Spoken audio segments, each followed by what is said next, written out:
اسلام آباد کے زیر اہتمام گلوبل سموتھ فلوٹیلا کے ساتھ اظہار یکجہتی کے لیے ہم یہاں پہ جمع ہے، اور ہمارا مطالبہ ہے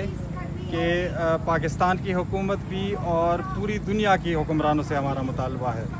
کہ وہ گلوبل سموتھ فلوٹیلا کو تحفظ فراہم کرے، تاکہ جو امدادی سامان یہاں سے ان بچوں کے لیے دوائیں، دودھ اور کھانے کی چیزیں لے کے جا رہی ہے وہ وہاں تک پہنچ سکے، اور ایک سیف کوریڈور یہاں پہ جو ہے وہ قائم ہو سکے، جس کے ذریعے سے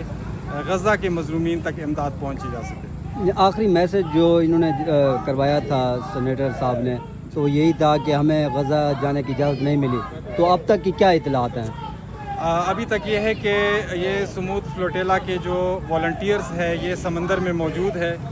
اور آخری اطلاع کے مطابق یہ ہے کہ 2 سے 3 دن کے فاصلے پہ، سفر کے فاصلے پہ ہے یہ غزہ سے،